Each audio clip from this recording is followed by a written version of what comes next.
محرمای حمید و معیوب گروه دویم ساکن ناحیه رودکی جماعت شهرک میرزا ترسونزاده کوچه کاسبان محرمای دعواگر است که میگوید بعد از زندگی 28 ساله با شوهرش سعید گلوف از همدیگری در سال 2007 جدا شدند و حالا پشت همدیگری بحث‌های سودی دارند. هم صحبت ما میگوید او با شوهرش در سال 2009 مال و ملکشان را تقسیم نمودند و این خانه به او مانده است.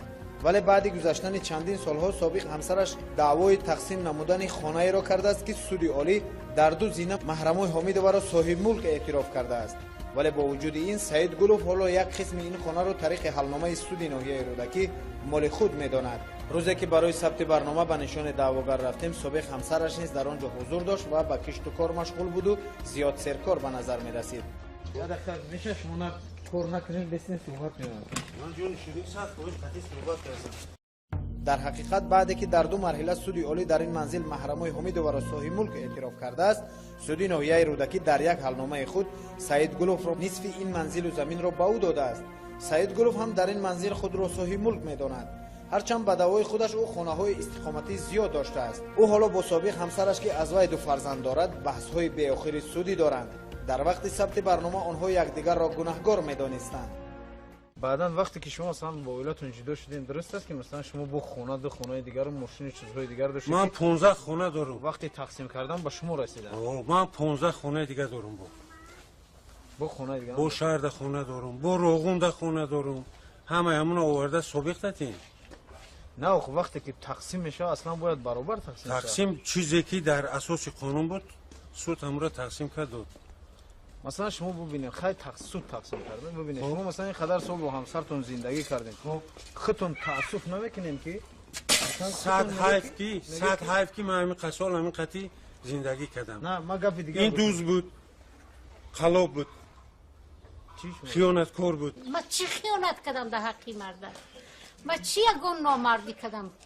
که دوزی مرا قپیدگی مردک این مرا حاضر روی را سخت کرده است در کجا دوزی مرا قپید. ببینید شما میگین این قدر خونه داریم ولی این قدر بحث کشمکشی شما کو فرزند دارین خب چه خیلی خودتون مثلا میره تصور میکنین؟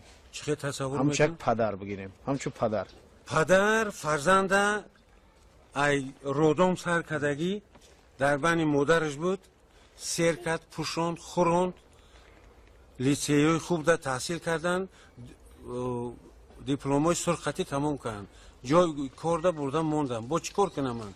میشید که به خاطر فرزندو مثلا دعوا نکنین برای این زمین فرزندان شما زندگی من حقوق ندارم دعوا کردن. درسته که جا فرزندان شما زندگی میکنن شما فرزندای من مهنت کنن رنگ من آباد کنن کار کنن.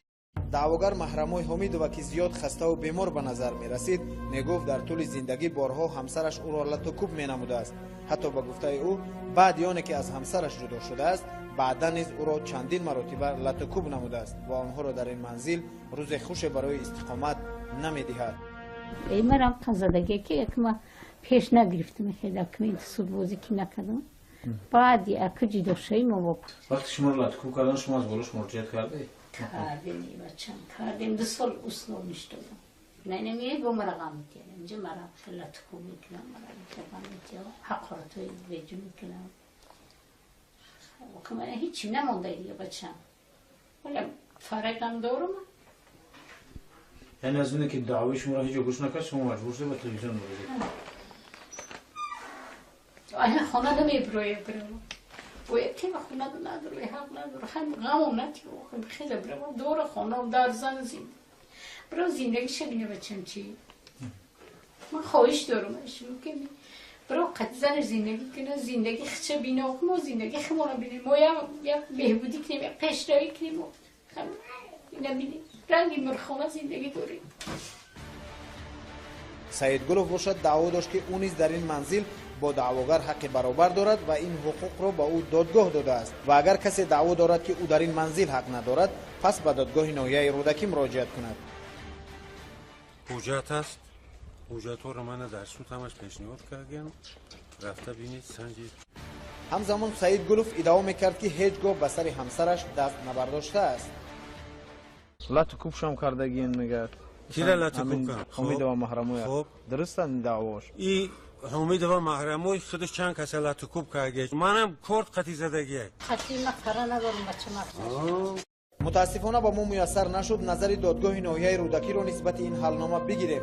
روزی که به دادگاه ناحیه رودکی رفتیم با ما گفتند سودیایی که این پرونده را دیده است در سودی سیار است و بعد 1 ساعت میآید. چون 1 ساعت پس به سود رفتیم باز هم پیدایش نکردیم. با گفته یک مسئول سودی ناحیه رودکی سودیه حق معلومات دادن از بالای حکم برآورده خودش را قانونا نداشته است.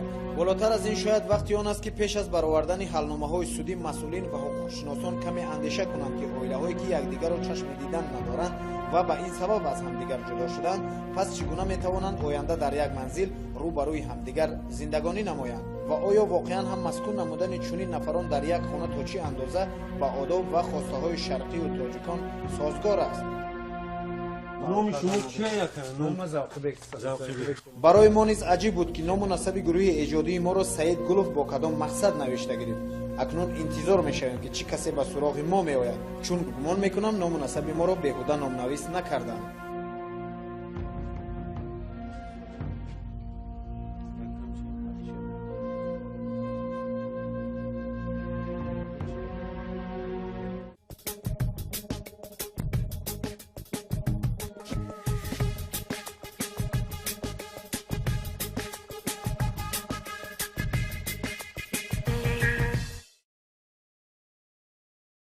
میوه در اینجا خوجایی میکنه روزمونه میتیا شاونه میستن؟ خاک تویستون شا میستون نمویا که اونجا بروده ساخته همونجا میستون خاقا میتونه بچه چند زن گریف 2 تا گریف و نیکوهی این خانه بود که زانو شما آردهیوش؟ ها زمینجا هم زنم یعنی نمیجا اگرود میکنم مورا نمیمونم بچه دست مونه در یک اگرود بزنیم اما علف زمین گودک میجا قلب میگه شوی گودک تو میتیا نویروی خوشم؟ نویروی خوشم علف اجا خیلی زمین صاحبی کده نمیمونه ما یکون چی بکریم اینو چند سالی سال شد این صاحبی میکنه ما میشنیم میترسیم همون سنی بالا بریم با دوزمون میگیرم چی میگه اینجا خوجاینی میکنم خوجاینی همین روزی در روز همین بالای سری مادم نه گودک روز داره نه کلان روز داره.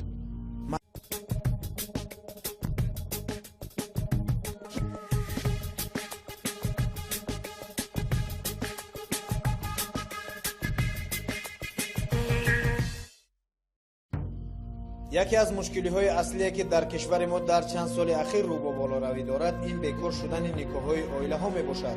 متاسفانه طبق آمار رسمی با وجود کم شدن شماره نکاح‌ها در 5 سال اخیر شماره بیکار شویشان برعکس زیاد شده است. در 5 سال اخیر اگر ما گیریم سال 2010 نکاح 6440 تا بود 11 94618 تا 12 97796 تا 13 97471 تا 14 95478 تا این اگر سال 2013 و 14 گیریم قریب 2000 شماره نکاح 2000 کم شده است. سال 2014 نسبت سال 2013 2000 کم شده. 2000 کم شده.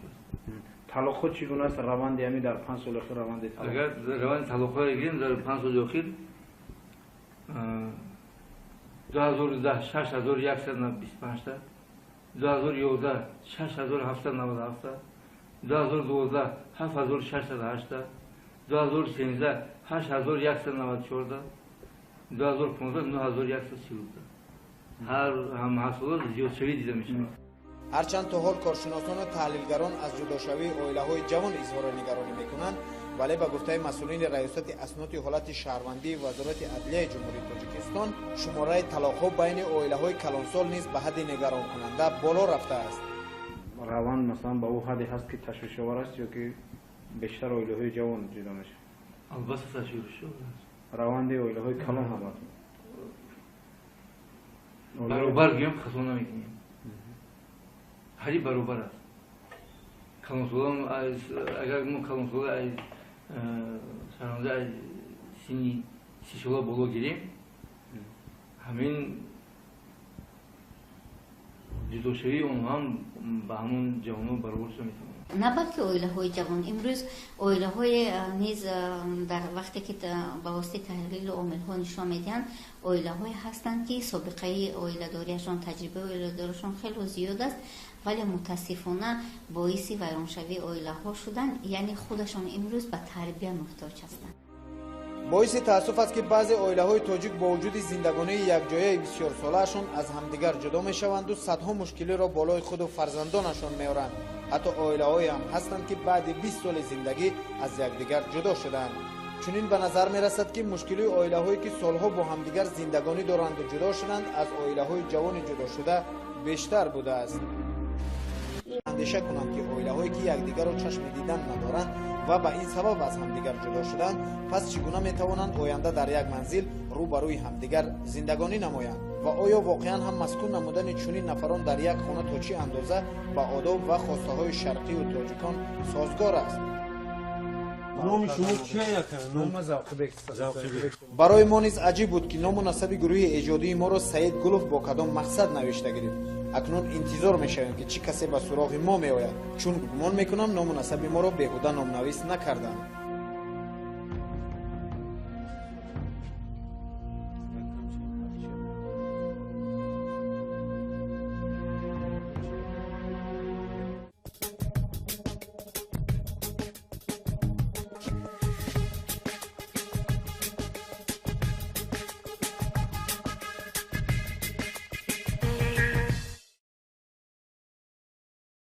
میوه در اینجا کجایی میکنه روزمونه میتیا شاو نمیستن؟ خاک تویستون شا میست اونم یا که اونجا بروده ساخته همونجا میسته خاقا نتونه چند زن گریف دو تا گریف وانی کوهی این خانه بود که زانو شما والایوش؟ ها زمینجا هم زنم وقتی که شما مثلا با اویلاتون جدا شدین درست است که مثلا شما با خونه دو خونه دیگر و ماشین چیزهای دیگر داشتید؟ من 15 خونه دارم. وقتی تقسیم کردن با شما رسیدن؟ من 15 خونه دیگه دارم. با خونه دیگه؟ با شهر خونه دارم، با روغون خونه دارم. همه همون آورده سابقتین. نه خب وقتی که تقسیم میشه اصلا باید برابر تقسیم شه. تقسیم چیزی که در اساس قانون بود سود هم را تقسیم کرد.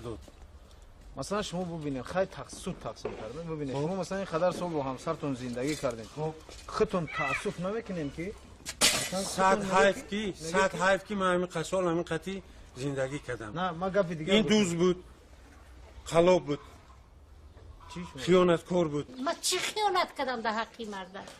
ما چی یکون نامردی کردم؟ که دوزی مرا قپیدگی ای مردم؟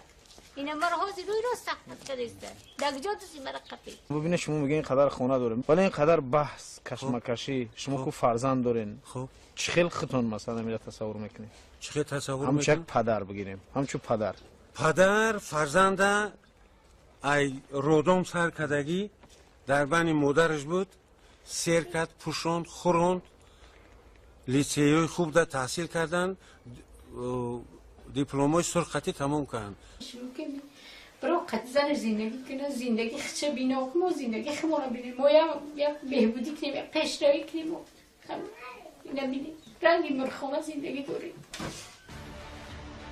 سعید گلوف باشد دعوا داشت که او نیز در این منزل با دعواگر حق برابر دارد و این حقوق را با او دادگاه داده است و اگر کسی دعوا دارد که او در این منزل حق ندارد پس به دادگاه ناحیه رودکی مراجعت کند.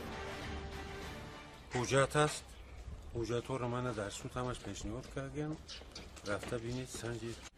همزمان سعید گلوف ادعا میکرد که هیچگاه به سر همسرش دست نبرداشته است. لطو شام کردگین میگه کی را لطو کرد؟ حمید و محرموی خب درست این دعواش این حمید و محرموی خودش چند کسی لطو کرده منم کرد قطعی زدگی قطعی مقره ندارم بچه مرد.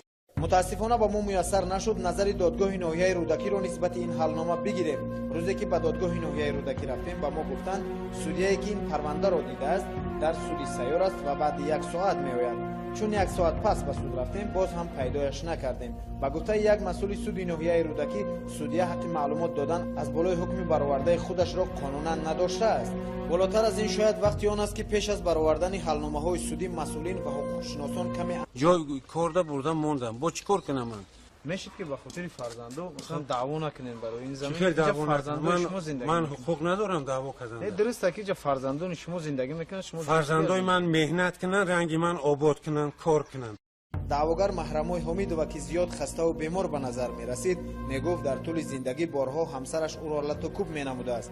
ҳатто ба гуфтаи ӯ баъди оне ки аз ҳамсараш ҷудо шудааст баъдан низ ӯро чандин маротиба латукуб намудааст ва онҳоро дар ин манзил рӯзе хуше барои истиқомат намедиҳад. منم قزدگی که یک ما پیش نگرفتم که دکمه سود بازی که نکردم بعد یک جدا شوی ما با وقتی شما رو لطکو کردن شما از بالاش مراجعت کرده؟ کردیم بچم کردیم 2 سال اصلاح میشدم نه نمیه با مرقم میتیم اینجا مرق خیلی تکو میکنم مرق میتیم حقارتوی ویجو میکنم و من هیچی نمانده دیگه بچم ولی فرقم دارم یعنی از اونه که دعوی شما را هیچ گوش نکرد شما مجبور شده به تلویزیون مراجعه آیا خانه نمیبروی برم باید که خانه نداره حق نداره هم غمو نتیو هم خیلی برم دور خانه و در زن زید برای زندگی شبینه بچم چی من خواهش دارم. маҳрамои ҳомидова маъюби гурӯҳи дуюм сокини ноҳияи рӯдаки ҷамоати шаҳраки мирзо турсунзода кӯчаи косибон маҳрамои даъвогарест ки мегӯяд баъд аз зиндагии 28сола бо шавҳараш саид гулов аз ҳамдигарӣ дар соли 2007 ҷудо шуданду ҳоло пушти ҳамдигарӣ баҳсҳои судӣ доранд. ҳамсӯҳбати мо мегӯяд ӯ бо шавҳараш дар соли 2009 молу мулкашонро тақсим намуданду ин хона ба ӯ мондааст. вале баъди гузаштани чандин солҳо собиқ ҳамсараш даъвои тақсим намудани хонаеро кардааст ки суди олӣ дар 2 зина маҳрамои ҳомидоваро соҳибмулк эътироф кардааст. вале бо вуҷуди ин саид гулов ҳоло як қисми ин хонаро тариқи ҳалномаи суди ноҳияи рӯдакӣ моли худ медонад. рӯзе ки барои сабти барнома ба нишони даъвогар рафтем собиқ ҳамсараш низ дар он ҷо ҳузур дошт ва ба кишту кор машғул буду зиёд серкор ба назар мерасид. میشه شما نه کار نکنید بسین صحبت می‌کنید. من جون شروع ساعت باش خاطر صحبت کردم дар ҳақиқат баъде ки дар 2 марҳила суди олӣ дар ин манзил маҳрамои ҳомидоваро соҳибмулк эътироф кардааст суди ноҳияи рӯдакӣ дар як ҳалномаи худ саид гуловро нисфи ин манзилу заминро ба ӯ додааст. саид гулов ҳам дар ин манзил худро соҳибмулк медонад. ҳарчанд ба давои худаш ӯ хонаҳои истиқоматӣ зиёд доштааст. ӯ ҳоло бо собиқ ҳамсараш ки аз вай 2 фарзанд дорад баҳсҳои беохири судӣ доранд. дар вақти сабти барнома онҳо якдигарро гунаҳгор медонистанд. بعدا